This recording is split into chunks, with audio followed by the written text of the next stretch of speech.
Hello,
everybody. You know it's going to be a great show tonight. And of course, we had our lovely new intro as well. I see all kinds of you in the chat saying hi from all over the place. Mike's here. Mike's had a question that everybody has been talking about, so I know we're going to get to that pretty soon. And let's see, Lexi's here. Oh, did you guys hear that? We have a little friend with us tonight. So when Davey pops up. We do. Davey's got his co-host with his co-host with him tonight. The Davey baby might be heard but not seen. So I'm in charge of the Davey baby tonight. You're gonna want to see it. They are.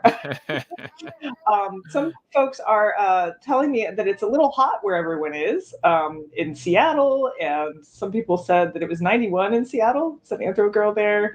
So we've got a lot going on in the chat. I love it when you guys are super excited about things. We've got Anya's here. She's got all kinds of questions already. Everybody's excited. And Susan says, way to go, Dad. And Babies Rock says, Mike. So now that we have our co-host, we've got our Davey, we've got me, we've got all of you. You know who it's time to invite on the show? Huh? Lindsey Fitzharris. Wow. The graphics have gotten a lot better since I came onto the show last time. Every time you come on, we got to keep pushing the envelope. We got to keep going bigger. That's my expectations, Davey. Well, if you want expectations, just wait till our sketch in the middle of the show. I know. I'm looking forward to that. We've been doing some crazy stuff. We have. It has been amazing. The other thing that's amazing is just how much stuff you have going on in the book. And I popped it up from Anya there earlier, but then I lost it again. That she was just impressed on how you keep everything together in the book without getting things lost. Oh, there it is. She says, how you keep track without losing track of Gillies, because there's so much else going on. There's all these other characters. And I want to know this too, because I'm writing my book right now and I'm sad because I can't figure it out. Yeah, you'll figure it out, no doubt. Oh, did I disappear? I just threw the book cover up so everyone can see it. Yeah. Yeah, no, actually that's great too, because I think both of those book covers, you guys can see on the right, you have the UK cover, and on the left, you have the US cover. And I love them both because they really capture the idea that this isn't just about one man, but it's about many men. Mm. I really wanted it to be that as well, because although Gillies needs to be at the center of the story, because I write narrative nonfiction, so many of his patients' voices needed to be heard through this, because I didn't want it to become medical voyeurism, just for the sake of looking at these men. So I wanted to bring people onto the battlefield to understand how they got these injuries. I opened the book with Private Percy Clare, who gets shot in the face. And that was an amazing story because he wrote this beautiful diary, this very detailed diary about his experiences. But he presented some problems because he was injured in 1917, which is, towards the end of the war. So then after the prologue, I have to dial the clock back. Also, his case notes were destroyed during the Second World War. So I I only have his version of what happened, which meant that I couldn't even necessarily put him in the hands of Gillies because there were several surgeons working at Gillies Hospital, but I know that he does end up at the Queen's Hospital eventually. So that was frustrating. So, you know, when you're balancing all of these characters, and Brandy, you know, because you're now working through that, it is hard because you want to make sure that some of these, you know, background characters are still looming large in people's heads. Otherwise, it just reads like case notes. Exactly. So yeah, that was a real challenge. I'm glad that people, you know, felt that I did that well, because that was all. This book took 5 years. It should have taken. It should have taken quicker in commercial terms. I see Catherine Prendergast is on, and she's also an amazing author. The Gilded Edge. You guys should check that book out. So she and I have talked about this too, that kind of balancing and getting these books done in a timely manner could be really hard when you have an academic background. But 5 years, commercially speaking, is a long time to deliver a book. This was really hard. You might be on that road too, Brandy, because your book is going to be so complicated. It is so complicated already. I just have a small announcement for all of you who know and love. Leanne just bought a condo. Yay, Leanne! She wasn't sure. She had a lot going on. There's been a lot going on, and that's wonderful. You know, yeah. So she got that. She's got a question like 30 seconds ago. She said, "So wow." About that. I know. So she's been in the in the process, and so it's very cool. We have so many other comments. I'm so excited. Many people said they're excited for your next book. So of course, you just have to keep writing. Oh God. Never. I'm done. I'm hanging up the shoes now. Yeah, I wish, right? But Susan, and I agree, it's very sympathetically written. And I think, congratulations to Leanne. Go, Leanne. But it is. And I think that this kind of book you have to be sympathetic about it, even though Gillies is the main character, but I feel like it's not just him. And Kristen noticed that Gillies had our friend Miss Dr. Mutter.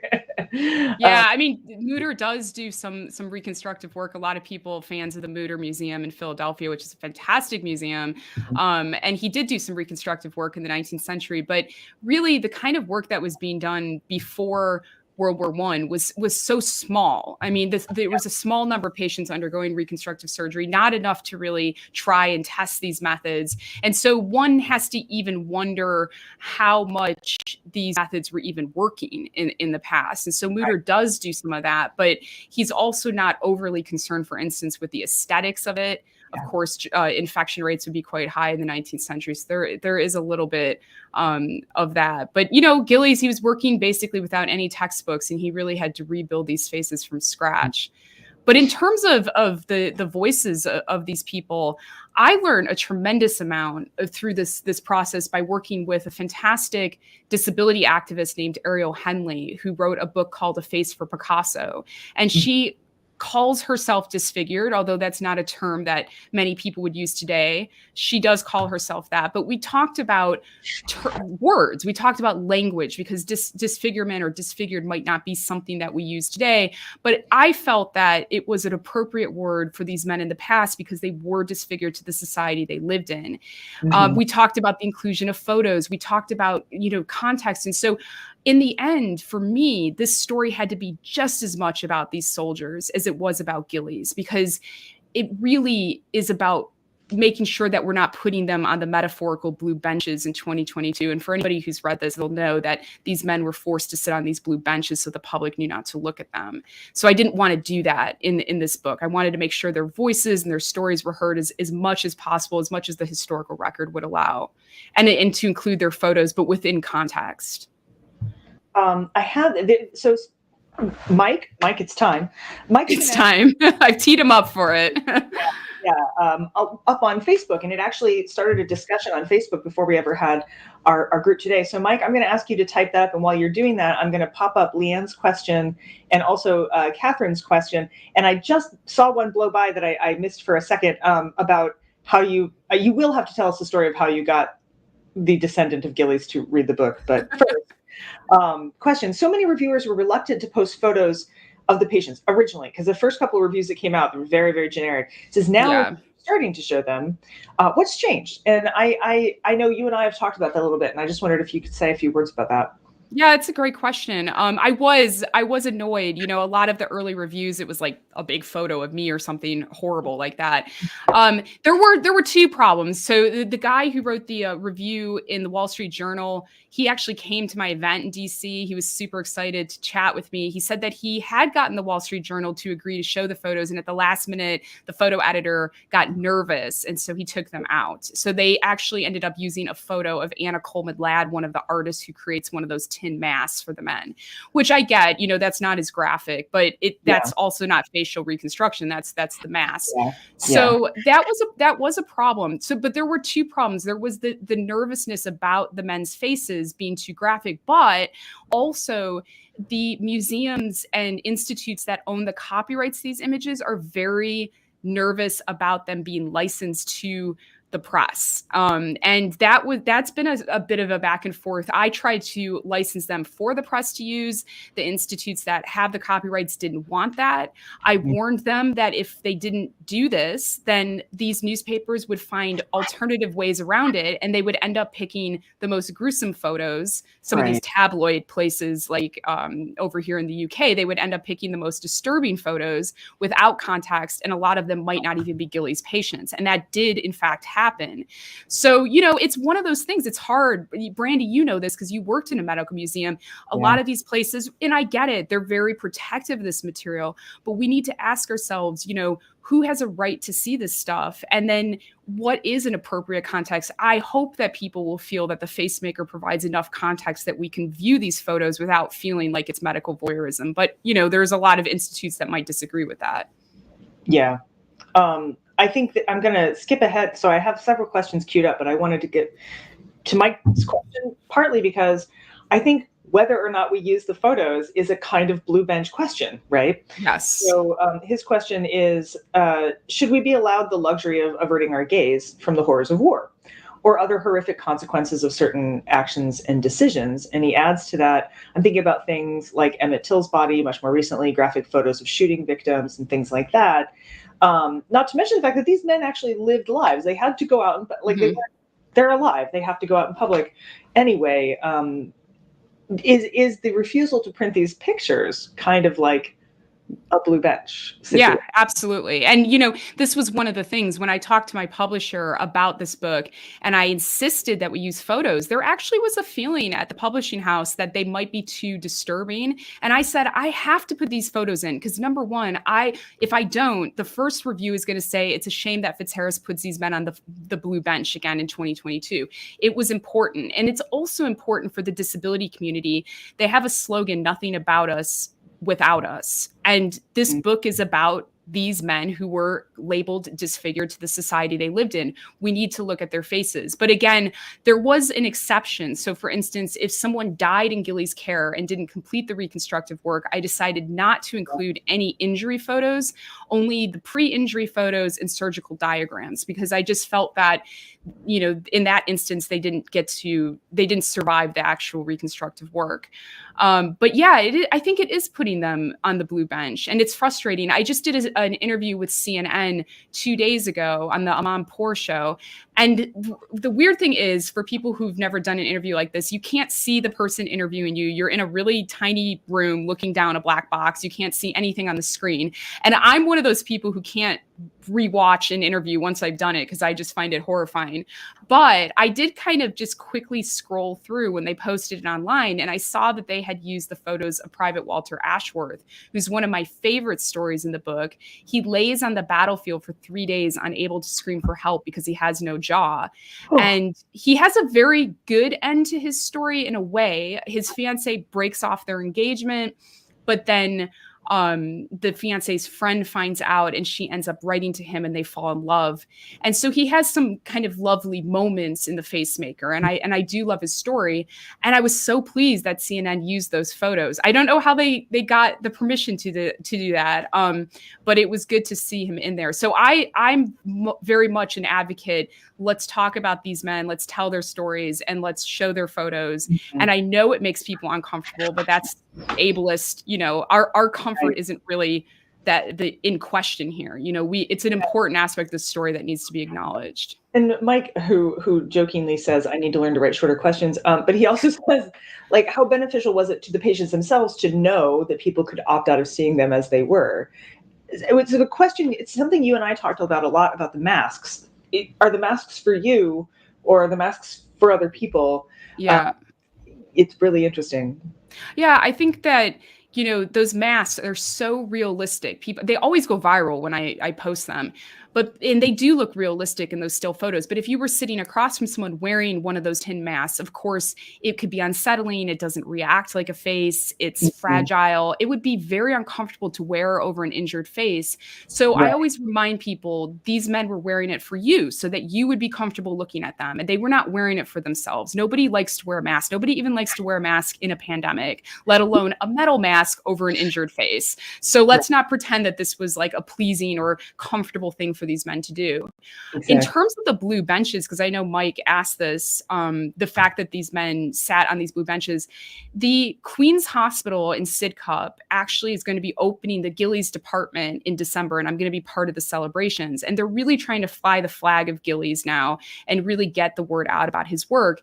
And yesterday, a surgeon sent me a picture, and they actually have painted a blue bench, and it's outside the hospital, and there's a plaque that explains that these blue benches were all around the hospital and outside into the village, and they were meant for the patients to sit on, and they were really a signal to people that they didn't need to look at them because they would be disfigured, or it could be distressing to the viewer. So I think it would have been isolating to the men. I don't think that it gave them comfort necessarily. I think it just reinforced in them this idea that they had faces that weren't worth looking at, and that the public needed to be warned just to look at them. So I think that the benefit, I'll put in quotes, was to the viewer and not necessarily for the patient. Although I do understand Mike's, question in terms of, would it have given them, perhaps some peace so they wouldn't be stared at. But I think really probably the aspect was that, it just reinforced that idea that there was something wrong with their faces. Yeah. Yeah. Well, and it's, there's two sides of the coin, right? There's also the 19th century freak shows. So that's a stare at this person kind of situation. And then the blue benches are like, don't look here. And neither of them are correct. Both of them are alienating in their own way, I think. Yeah. Yeah. And there's, and talking to Ariel Henley about a lot of this story was helpful to me because, for instance, mirrors were banned in the hospital wards. And this was done under the guise that it was protecting these men. And of course, there was an aspect of that because as you go through the reconstructive process, your face often looks worse before it looks better. And Gillies didn't want these men to become frustrated with that. However, Ariel pointed out that, of course, it did reinforce that idea that they had something wrong with their faces, that they should almost be ashamed, or they shouldn't want to look at their faces themselves even. And there was that kind of, there was biases against facial differences, not just in the population, but in these men themselves. In the story of Corporal X, for instance, whose bandages are removed, and he catches a glimpse of his face in the mirror, and he breaks off his engagement to his fiancée because he thinks that she would be burdened in his mind to this, to be attached to this man for a life who was disfigured. And so he himself harbors these biases against his own face. So it's really, it's something that really needs to be talked about. These biases go back thousands of years. They're associated with disease and criminality, and they're still alive today. How many villains in movies are disfigured? It's a really lazy trope by Hollywood at the moment. It is. I mean, there was a big discussion about it after the most recent James Bond film. Yeah. Which, Yeah, and it's a pointless thing too. It's literally just a signal to the audience this person is evil. Look at Harvey Dent in Batman. He becomes evil after he is injured. It's just crazy. And so actually, Adrian, my husband, and I sat down before this tour began and made a list. And the list goes on and on. It's like Darth Vader, Voldemort, Harvey Dent, Joker. I mean, when you start to really unpack it, you think, wow, that's still alive today in us. So what was happening in 1917? A lot of the biases that are alive today, these men would recognize today if they were, living in our society. So I don't think we've progressed that far in terms of facial biases. And this is something that will come up later in the year when we do Alice Wong's book she's the disability rights activist who Year of the Tiger is coming out, but she talks about how disabled people are still people. She talks about how people are always like weirded out by the fact that they get married and have children and have boyfriends. Yeah. No, they live, you live. It's not just. And I think that is also something we've inherited from that freak show quality, because the freak show always made you think they were in this box. It was like, oh, this is carnivalesque, and then you go to your regular life. But people have lives. These people have lives, and they live them, and they're out there in the world. And to feel like you don't belong in society, it's a creation of a new minority. Yes, 100%. I mean, also, you have a group here called the Peculiar Book Club. We all feel like outcasts to some extent. So I'm sure a lot of people who come to this book club can understand that maybe in different ways. But, then when you think about having a visible disability, and I often say that this was a time when losing a limb made you a hero, but losing a face made you a monster. And that really held true. And I think that even today, we still struggle with different faces. Mm-hmm. And again, I'm going to plug Ariel Henley again because it's worth it. A Face for Picasso. She's written a really interesting op-ed in the New York Times about her own use of the word disfigurement when describing herself. And that was the other thing when we're talking about language. Of course, the disability community isn't homogenous. They're not all going to agree or disagree with the choices I've made in this. But it's about having that kind of communication and thinking about what it was like for the men. Because the thing about what Gillies was doing, if we just say on the surface, everything Gillies was doing was absolutely positive, that's a very sort of ableist view of Gillies' work as well, because he was arguably a product of the facial biases of his day. He was going far beyond restoring function, and he was trying to make the face look better so it was socially acceptable. And arguably he wouldn't have had to do that if we could have accepted some of these men with these injuries, from the first place. So there's all of that aspect of the story that makes it a more complex than just kind of it's straightforward positive what he's doing. The other thing, and then this is a conversation that's happening in the side chat here, which I just want to port over. Several things that are being mentioned here about, say, school shootings versus Black Lives Matters videos versus which bodies are shown and which are not, and the fact that it's important to see these things so that talking about the iconic photos out of Vietnam or other things. It's a difficult choice to make, but I really enjoy the fact that our peculiars are picking up on the bigger themes, Well, the bigger themes of like the way race is involved in class and gender, and at the time the soldiers were all men, but what when it's women too? What about? It's a really he moves out into obviously cosmetic, and he also does reconstructive work on women after the war. I learned this horrible thing that women in the 1920s were removing facial hair with X-rays, which is a horrible idea. So they were getting cancer from that. But, when you think about plastic surgery today, like I started to think about the dynamics of plastic surgery today, it is still predominantly male plastic surgeons and female clientele. So, you have this male view of what the female body should look like. Some of that's dictated by, social and cultural preferences, of course, and that's linked to complex, issues that I'm not an expert on. But I think we do need to think, I would say that predominantly, plastic surgery is still a very male-dominated field, whereas, probably like 80%, I'm making this up, but like 70-80% of the clients are women. So that's also something to consider. And Gillies, of course, like he was operating on women. Later, he moved into the cosmetic realm, and his views of what a woman should look like was dictated by racial biases, cultural biases, and things like that. So this is a complicated subject that deserves like a bigger discussion. I feel like we could put together a really interesting panel with plastic surgeons today, and people in different ethics, and or a podcast, exactly, which is going to be coming, guys. So Cricket says hi. Cricket's joined us. We've got a couple people who come in late. For some reason, Eventbrite is how all the emails go out with the links, and some people Eventbrite and their email boxes just do not work. So a couple people are here a little late, but they're here all the same. And Kathleen was saying, considering entertainment freak shows, people were paying to be shocked. So did they even think of them as actual people? That is an interesting point. You're right. People went there going, I want to see weird stuff. And that's very different from people coming back from the war and just living their lives that way. Yeah. I mean, there's a really interesting book I think it's called Victorian Freak Show.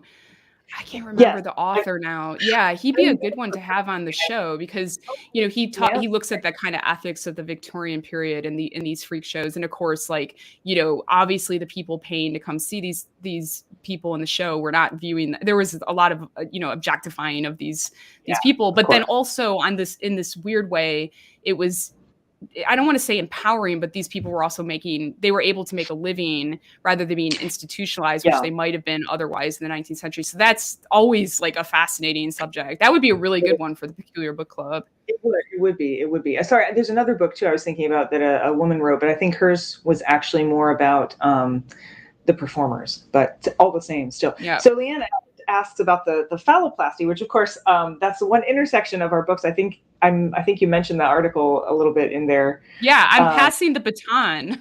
Basically, for people who haven't read the book yet, Gillies performs the first successful phalloplasty in 1949 on a trans man named Michael Dillon.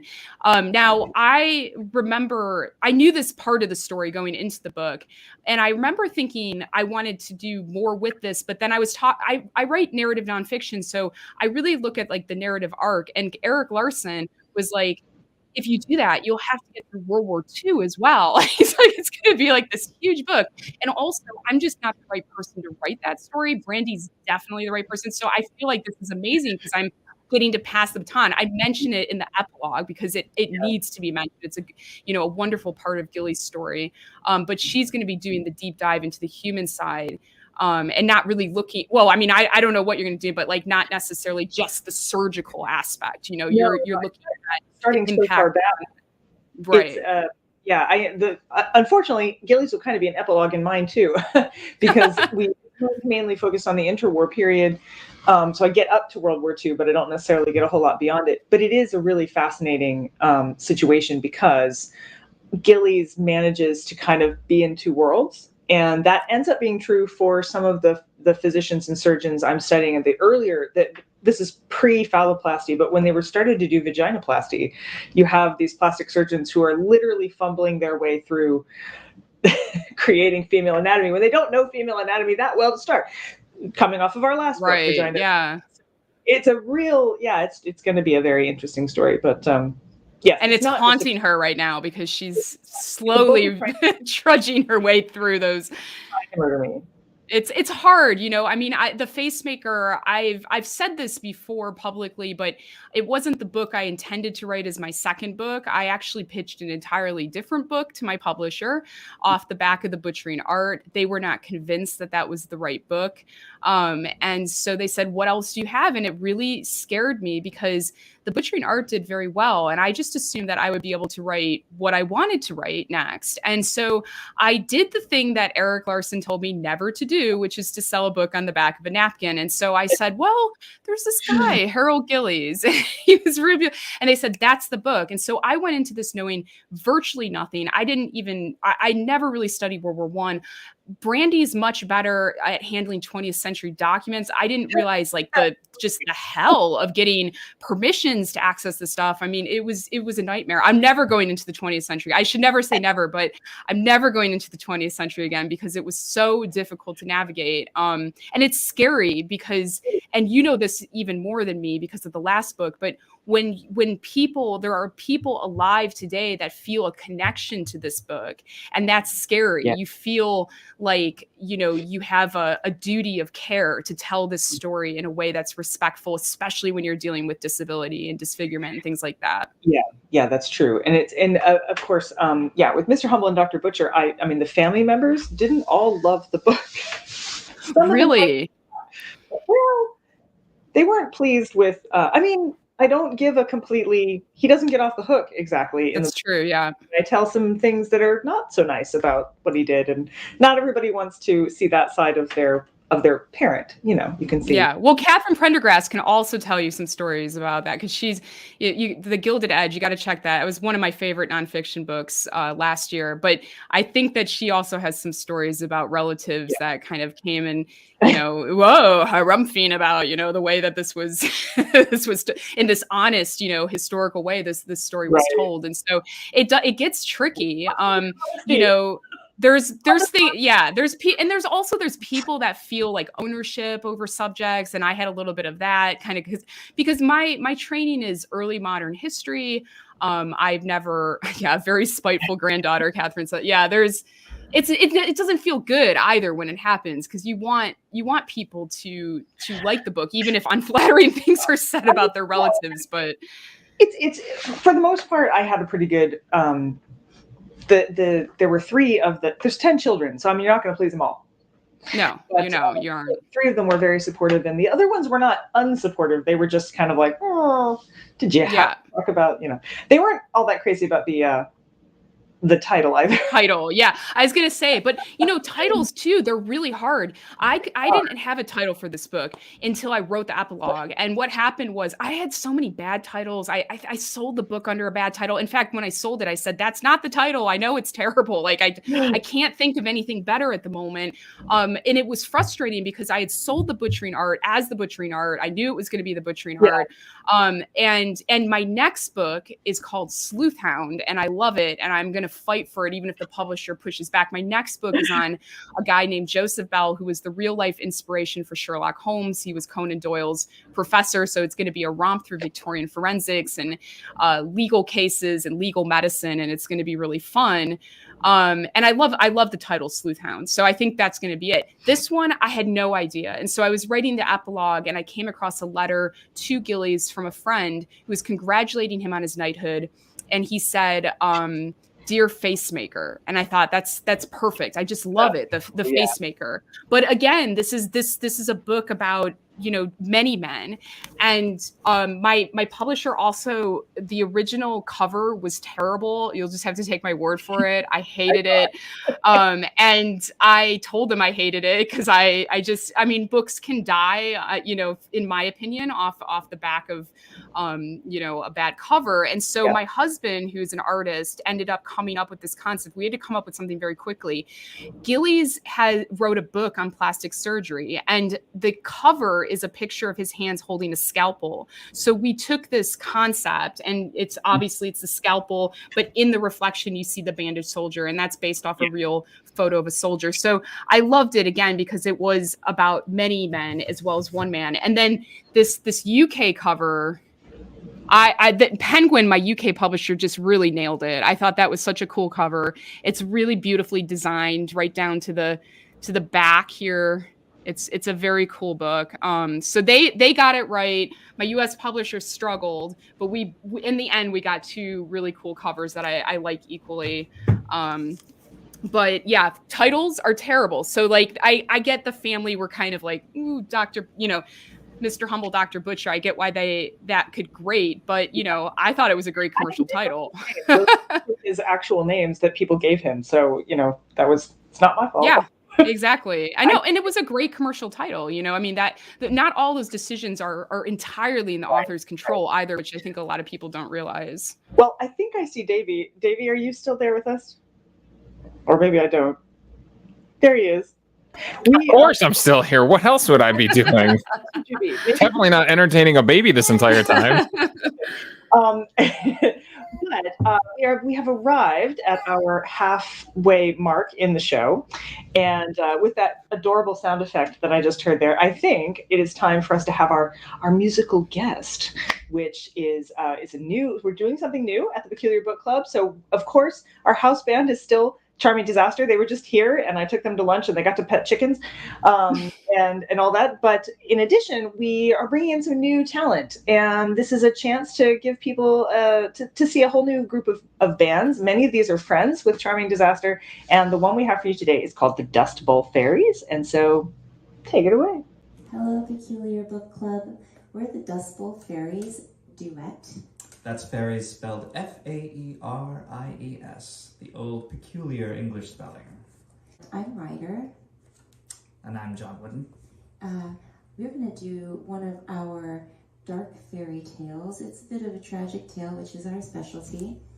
And I will be playing the part of the bunny. And I will be playing the part of the wolf.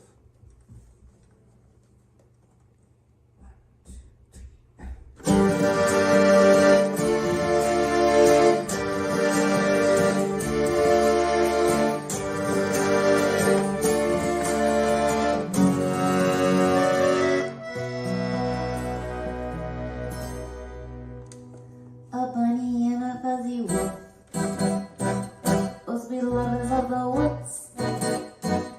Opposites attract, they say, till the wolfie ran away, leaving such an unkind note, dashing all the bunny's hopes.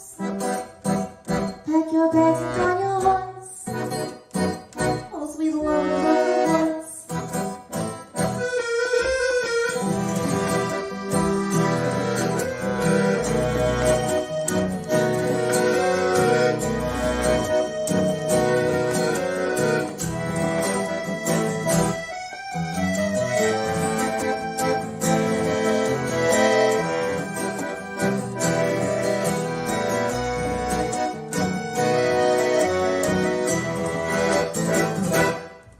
Dear bunny, there is nothing you can say to make me play your little games.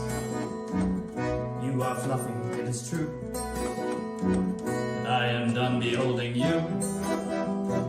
So do not strike another pose, I will not block your rose. You've a blemish on your nose, you have torn your pantyhose. Oh, what a wicked note. Now they've given up all hope. They are drowning in a pool. Life is really very cruel. What a jerk, thought the bunny. This is really not so funny. I will write the wolf a note and post it on a cloud of float. Dear Wolfie, I don't need you anymore. I am not your little whore. You are free to chase the chickens. I am not your little wicked. Leave your key under the door. You won't need it anymore. Go away, be gone with me. You are dreadful to return. Oh, what a wicked note.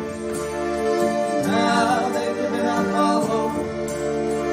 They are drowning in a pool. Life is really very cruel. The wolf was starting to feel better till he saw the bunny's letter. He was feeling kind of cocky.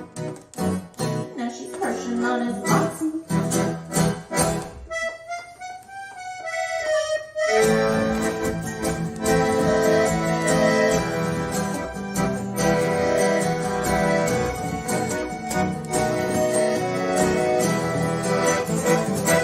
Dear bunny, crawl into your bunny hole. Line your eyes with fancy coal. Take a bath and comb your hair.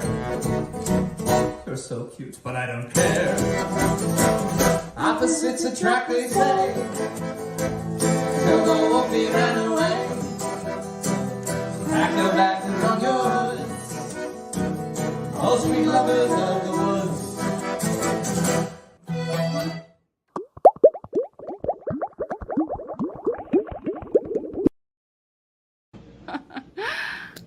Yay!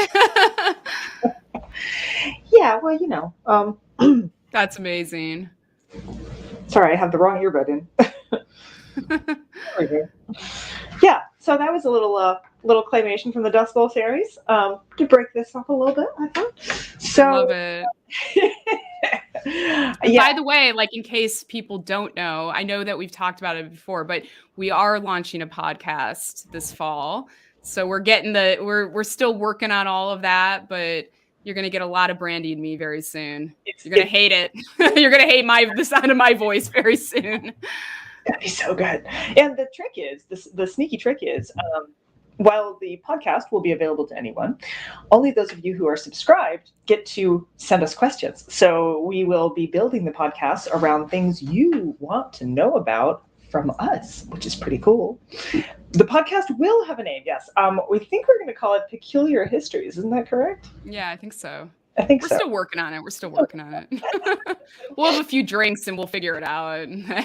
Everything gets figured out over gin. So, speaking of drinks, by the way, we did have a lovely, lovely drinks menu for tonight. I ended up having to drink coffee because I was afraid that I would fall asleep it has been a heck of a week, you guys. I am working on this book every day and my brain keeps exploding and the book's trying to eat me, and I should do some claymation of the book chasing me around. But the drink was so good. It was so tasty and it was slushy and it was good. And I just was wondering if you guys want to pop in here and just say what you're drinking tonight. I know, Lindsay, it's also quite late and you're probably not drinking a slushie of alcohol. I'm just drinking water, unfortunately. I almost did the gin, but I wanted to stay sharp. So this was really good.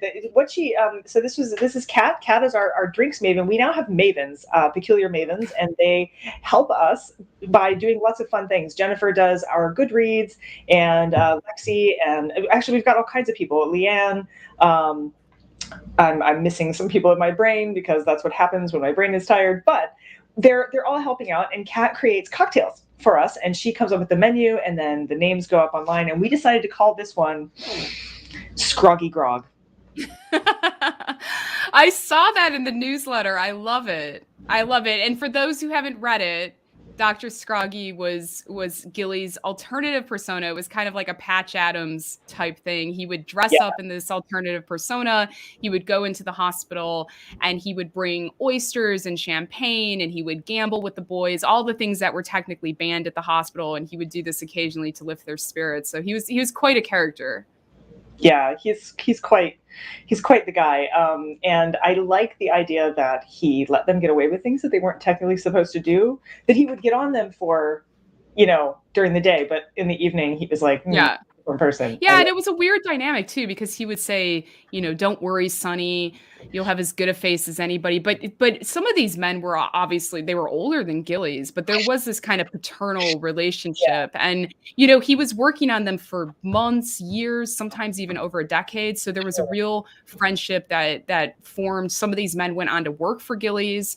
And yeah, it was kind of a joy to learn more about him, because in my first book about Joseph Lister was a Quaker.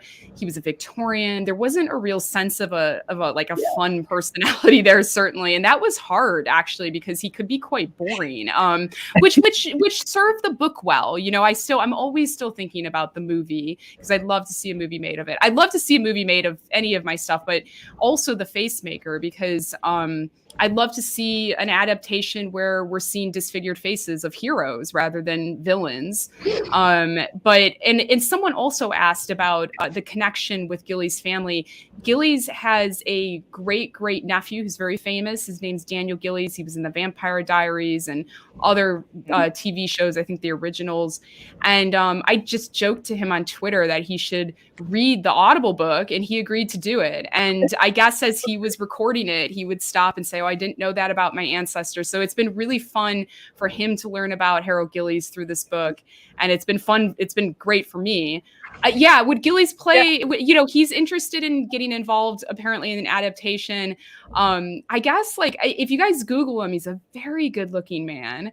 And I've thought about it, and I've thought, I don't think he should play Gillies. I think he should play the soldier at the beginning who gets injured, and then we kind of see Gillies rebuild his face, because he's so good looking. Let's rebuild that face. So. I just Googled it, and it's got to be Mark Strong bald British actors. You put a mustache on Mark Strong. I'm telling you, it'd be Okay. perfect.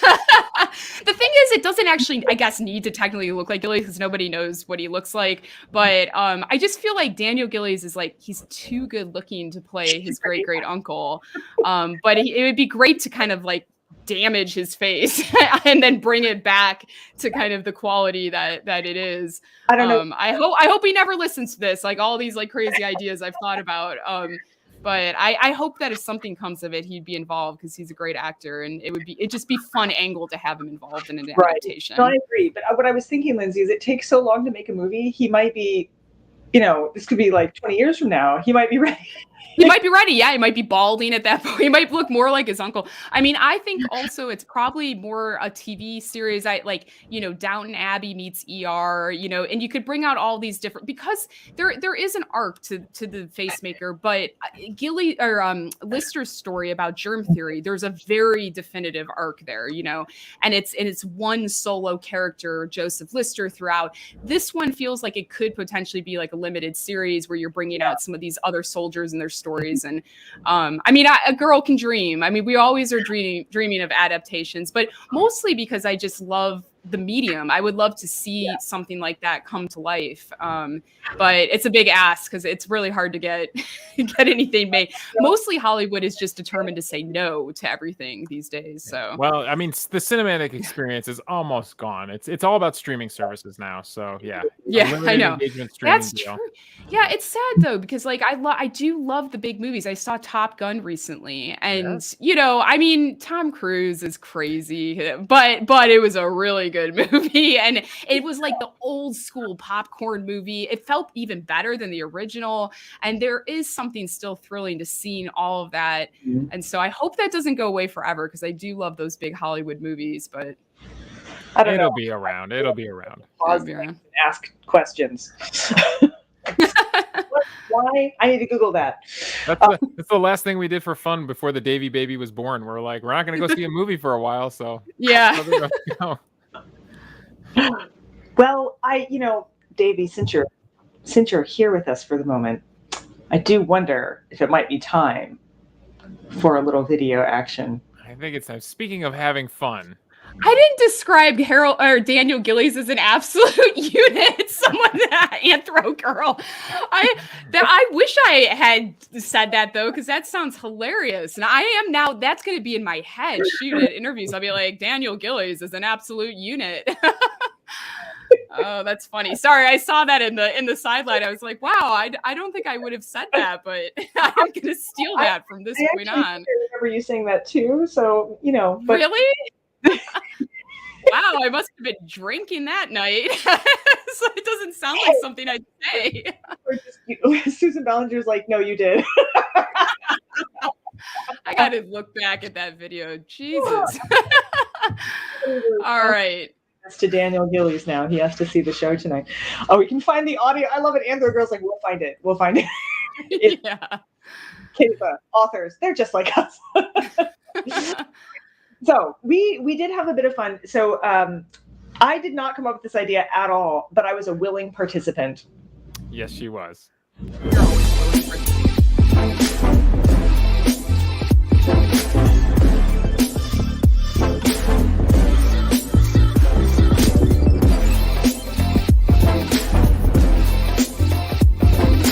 Wait a minute, this isn't the right music for turn of the century golf?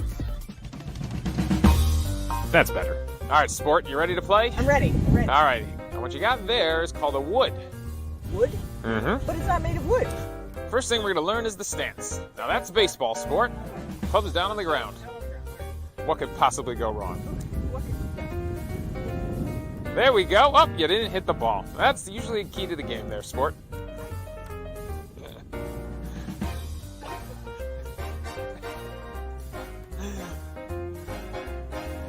What the hell? Line your thumbs up, and then you actually want to bring it up and literally scrape that grass. All right, we're gonna do it slow this time. Hey, all right, look at it go! My God, I can't even see her in the trees.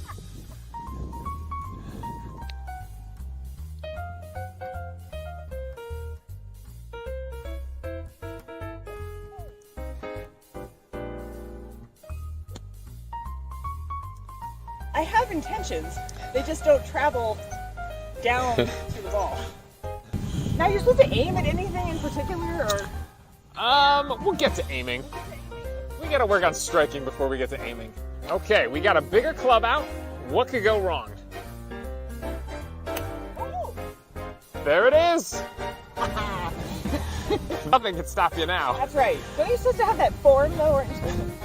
I think that's bowling. Oh. Pick up the ball. Raise the gun. Hey, there you go. That's how it's done. I don't hate this game. I feel like a butt wiggle helps. A butt wiggle helps. No, Gillies was known for his butt wiggle. All right, so knees slightly bent, arms straight, nice and back, and scrape that grass. Do they always end up with ties in their face? Is that a thing? I think it is. All right, this one's for Queen and Country. Mr. Froggy.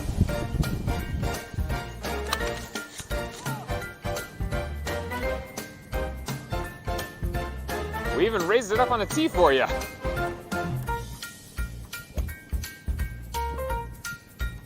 Well, it went straight. We could say it went straight. I begin to see why people look angry. What if I get more angry? What if I'm like...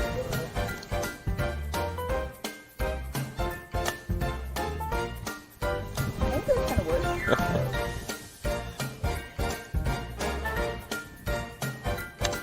There you go.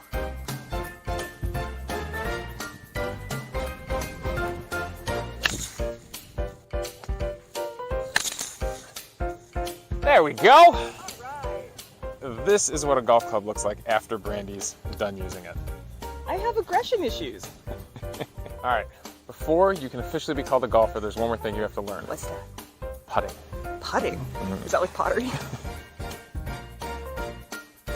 There you go. Yeah, that's good. That's good. Hey, that's it. That is much easier. That's putting. Much easier. I think we should just forget golf and go play putt-putt. Yeah, let's do that.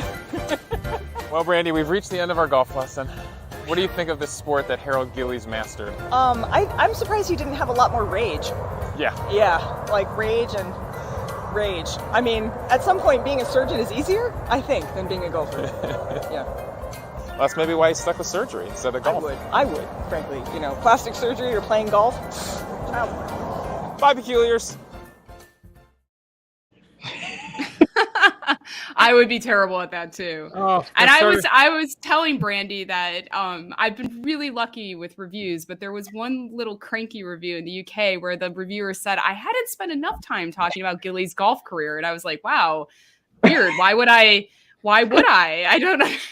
I mean, it's in there. I feel like it's in there enough. Like, it's in there. It was the thread that, Brandy was like, I'm not sure how funny we're going to be able to be with this subject matter. And then it started with the text message of, have you ever played golf before? And I did not. And so you guys know, that was not me pretending that I couldn't hit the golf ball. It's a very small ball. I can't. I don't understand. And I did not give her good instructions. If we were actually out there, I would have given her much better instructions. But I basically put the club in her hand and sent her on her way. Yeah, it was. I mean, it was an important part of his identity. But actually, there's a surgeon in the U.S. who just sent me. There was actually a golf card of like a vintage golf card of him. I think it's a caricature of him, and he sent me it. It's not in my possession yet, but there was a surgeon in Connecticut who gave me a pair of the Gillies forceps that he had created. You can see here, and they look really similar, I guess, to what they use today, except now he said that they automatically close, whereas these don't. You have to manually close them. But so that was kind of a cool little thing. And you guys could see too, I've collected a few World War I objects. I have the helmet, which I was worried that my cats might knock it over, and then my husband's like, it's a helmet. Hopefully your cat's knocking it over isn't gonna harm it. If it does, then those guys had some serious problems. Mike actually saw Mike, that's right. I think Jerry Seinfeld has a whole bit about humans keep doing things that we had to invent the helmet. Right, exactly. Yeah. Well, and for the first year of the war, these men didn't have any helmets. And so the rates of facial injuries, but also this helmet isn't real. It doesn't seem like it's that protective to me anyway. And the other issue they had with some of the earlier versions of the helmets is when they would get hit, they would splinter off and hit other people around them in the face. So facial injuries were really prevalent in the First World War for a lot of reasons. Also, the fact that these men were going into the trenches, they were not equipped or to understand the nature of the war that they were about to fight, because nobody had ever fought that kind of war. A company of just 300 men in 1914 could deploy equivalent firepower as a 60,000 strong army during the Napoleonic Wars. So when you think about, just the level of manpower, firepower that was going into these battlefields, it was incredible. Anybody could survive. It was awful. The cats are absolute units. Okay. They are, yeah. Cast. I'm reading these comments. So first of all, Keza says her cats are built, and then Mike Breen says those cats are absolute units, and then everyone just fell apart from this. This is yeah, it's descended. But Jennifer, that quote, "The science of healing stood baffled before the science of destroying," really stood out to me. Actually, there's something that I bought that's a World War I object that I've never used in an interview. I'm just going to get it real quick because it's worth seeing. 1 second. If you think we could do this show without you peculiars, we could not. Yeah, we could not. We absolutely could not. Your chat. To be here. Kristen Messon says, I don't know a lot about warfare, and Lindsay's discussion of the problems of the trench warfare. My husband got this for me for my birthday. It's very romantic. And they're very rare. And so this was an alarm that an officer would carry to warn men of gas attacks, lethal gas attacks, because of course this is the first war where you have chemical weapons being used. And so it sounds kind of awful, but I'm gonna blow on it so that you can hear a sound from the First World War. Whoa. So that you can imagine like how awful that would be if you were in the trenches and you heard that and you knew that a lethal gas attack was happening. I'll do it one more time. About it. My husband's probably like, what is she doing in that room? I know her and Brandy have weird conversations, but if they found out, let's say they heard that sound and they knew the gas was coming. Yeah. What could they do? Could they do anything about it? Well, they probably would put on, if they had their gas masks, they would put it on. The gas masks were introduced later in the war, of course. The gas attacks in World War I sort of became synonymous with the savagery of that war, but it didn't kill as many people as you might think. It was really just the psychological impact was huge. The men really feared it, but it wasn't used maybe as much as we kind of think, because it just became this kind of bigger than life aspect of the war. But there were all kinds of new instruments. There were tanks that left crews susceptible to new kinds of injuries. In fact, these crew in these tanks would wear these masks that were sort of like chainmail that covered the lower part of their face, but they were really uncomfortable to wear. So a lot of times they just didn't wear it at all. And they would get these facial injuries when the tanks were hit. The tanks would catch on fire. They would get burned. The pilots, these pilots were crazy. They called themselves the 20-minute club, the time it took to shoot down one of their planes. They took pistols into the air to shoot themselves in case their planes were hit it. So it was just, when you think about it, people sometimes say, oh, people were so much more patriotic in the past. I think they just were more naive. They didn't really know what they were heading into. And sometimes these men were boys. They were so young. Right. There was a story that I read that I didn't include in the Facemaker, where this young kid goes to enlist, and they asked him whether he wanted to enlist for a year or if he wanted to enlist till the end of the war. And he thought, well, I don't want to stay in the army for a year. I'll stay till the end of the war. Oh, no.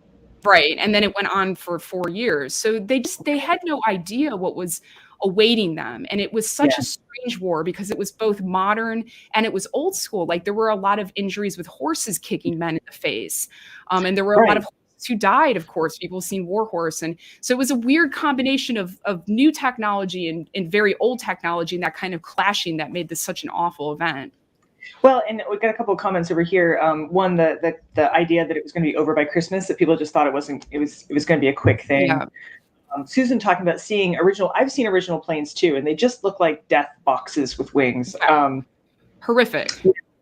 there were a lot of people, Catherine said, who enlisted to get citizenship, and Amanda was saying like the Legends of the Fall had us believing it was all about gas. But you know what? I think gas is so scary. That was a great movie.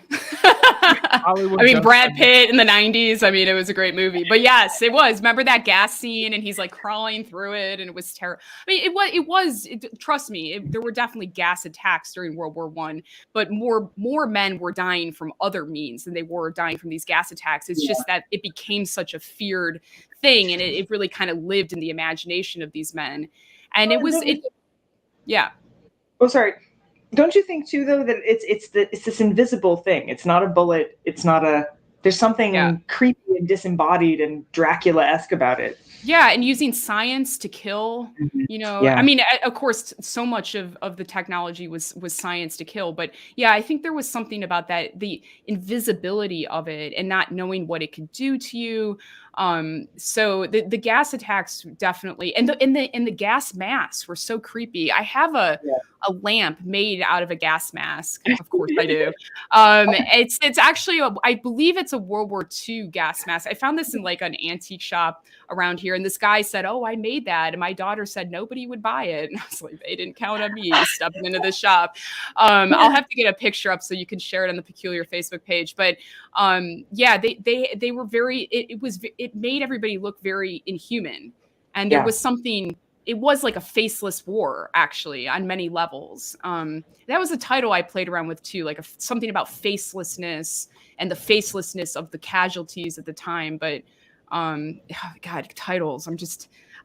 You're still working on yours, aren't you, for this next one? But the weirder thing is, that titles kind of go in these waves. And I write fiction too, and so I'm really worried that my next book is going to be something like, there was a girl on the train. It's gonna be like boy on the bus, dog under a bench. I don't know. There's always like a kind of they go that way. So for a while, all nonfiction books had like the one word title and the really long subtitle, and then you had the really long title, no subtitle, and it's kind of terrifying. What about actually someone said to me that it should have just been Facemaker, and now that haunts me because I'm like, maybe it should have been, maybe there should have been maybe it should have just been Facemaker. No, you just question all this forever and ever. Like you just question every creative choice you make, and you're like, oh, I shouldn't read the reviews of my book. As someone who went to the Ohio State University, the is very important. It's called the Ohio State. They trademarked the. They trademarked the in front of the name. So yeah, it's the Ohio State University. Wow, I would call it Ohio State, OSU. I know. Yeah. Is it? Yeah, it's TOSU? No. But it's just not casually, but like when the players do their starting lineups on Monday Night Football, they'd say, Davey Berris from the Ohio State University. Oh, wow. That's weird. The Ohio State. Yeah, but like everybody else just calls it OSU. It's totally true. we're in Ohio. But what I'm saying is it has. We had a late edition. Amanda, sorry that we were an hour early. I tried to get the news out as well as I could because my fault. We adjusted it. Well, you guys wait. I'm actually going to be doing the next one from Glasgow, so I'll be up late, and it'll be early for you. So should be interesting. We went long just for you to make sure you'd make it. We did. Our 7 o'clock people. Isn't there still a quiz, Davey? Did you do a quiz? There is still a quiz. Of course, there's a quiz because I have to. I couldn't jump in earlier to the conversation, but Lindsay, I have to say that. This might be one of these quizzes. I always do them so badly. I'm so bad at these. This might have been one of the best educations I've ever gotten on World War I. I've taken plenty of AP history courses in my time, and it feels like we always jump over World War I. Yes, someone got assassinated. Yeah. There was a war. Let's get to World War II. Yeah, that was my starting point. I was like, why did this war even start? So all for stupid reasons, guys. By the way. Yeah. Well.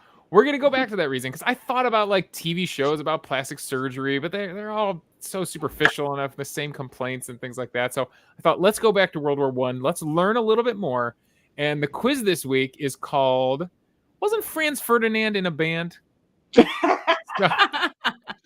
This quiz is all about Franz Ferdinand, the launching off point of your story. The Peculiars will be able to help you. I'll be shocked if anyone like straight up knows the answer. I'm assuming you'll be able to deduce the answer. But so let's get into Franz Ferdinand's life a little bit. Obviously, the Archduke who was assassinated that kicked off World War One. But early in his life, two people blocked Franz Ferdinand's path to the throne. His cousin, Crown Prince Rudolf, committed suicide, and his father, Archduke Karl Ludwig, died how? Was he also assassinated? Was it in a skiing accident, or did he have typhoid fever? I'm going to go with C. She's going with C. Peculiars. Do you have any? Do you want to help her out? Do the Peculiars have any guesses on Franz Ferdinand's father? Susan Ballinger's guessing B, skiing accident. What?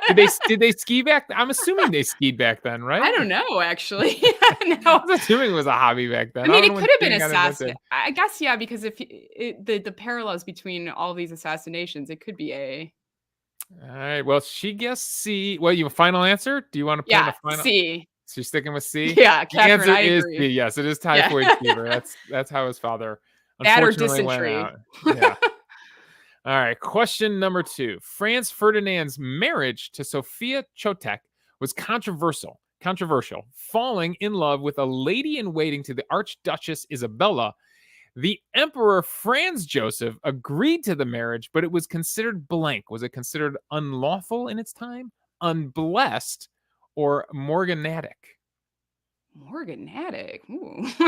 I pulled out the thesaurus on this one. Yeah, I think it was B. I think it would have been B. It couldn't have been A, unlawful, because By the way, presumably that would have created issues. If you get into Franz Ferdinand's Wikipedia page, there are a lot of names. There are a lot. Everything is like this person and that person and the arch of this and duchess. Oh my god. Okay, I'm going with B, guys. She's going with B. We have a few answers in the chat. The answer is morganatic. What does that even mean? Morganatic. Morganatic marriages, sometimes called a left-handed marriage, is a marriage between people of unequal social rank, which in the context of royalty or inherited title prevents the principal's position or privileges being passed to the spouse or any children born of that marriage. So she couldn't ride in the royal carriage. She couldn't, like, in family gatherings, they made her go like all the way to the end of the line.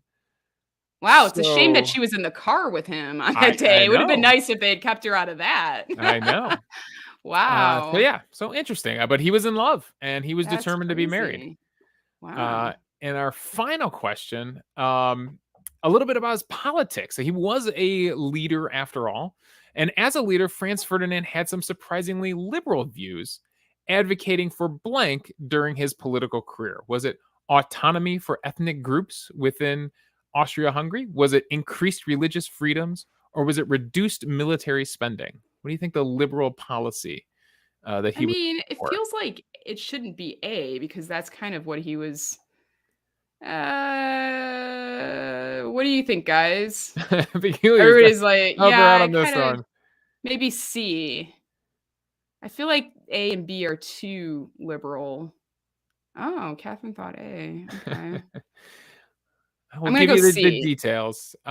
It's not entirely ironed out what his political views are, but they actually thought, unfortunately, it was A, autonomy for not unfortunately.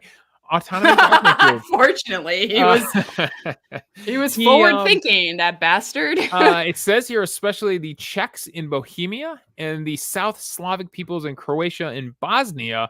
Remember, today this is a collection of territories that we know as individual countries. He was kind of for that, although he had strong. Yeah, I'm with Mike. The irony of that is so bizarre, because he was.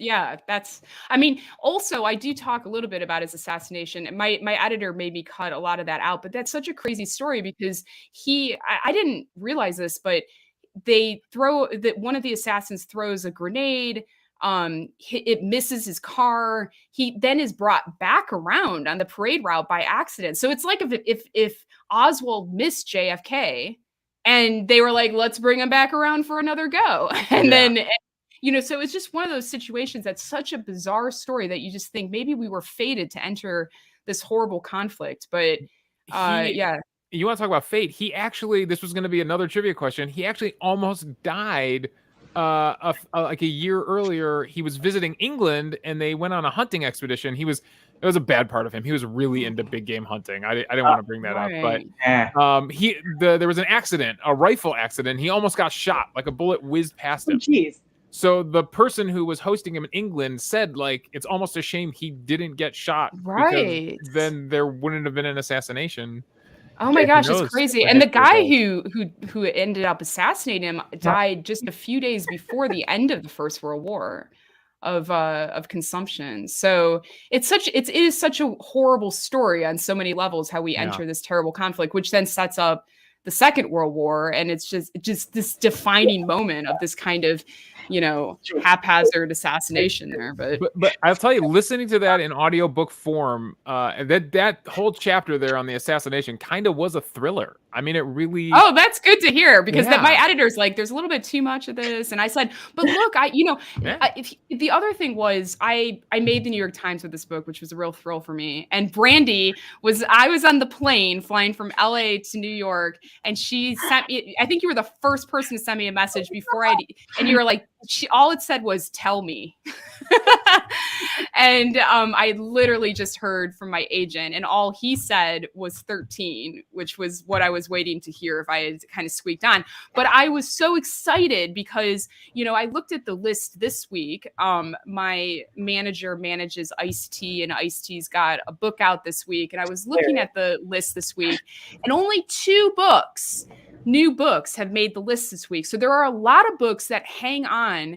So when you really think about it, there's probably on a good week, there's maybe 5 new slots. And I thought a book about a guy nobody had heard about a war most Americans don't think about or care about, kind of elbowed it on with Matthew McConaughey's book has been on the list for 56 weeks. I'm going to have to read that book. I'm going to be adding to this now. He's going to keep staying on the list. But I think that's almost why he's on the list, because people are like, what, Matthew McConaughey? Like, why is that on the list? Brandy, you have a new challenge. You got to go out and get Matthew McConaughey on the show, I think now. You got to use those networking skills.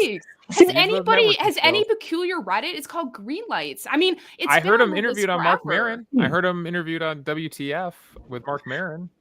That's not all I got. Catherine says he's kind of a unit, though. He is a good-looking guy, but I'm like, I don't understand what it is about this book that it hangs on. Viola Davis's book's been on for a very long time. There's been, Bill O'Reilly's book's up there. James Patterson, of course, like he's going to be on it. Actually, James Patterson made the list the same week I did, and he also gave an interview that week about how white older men, there's like biases against them.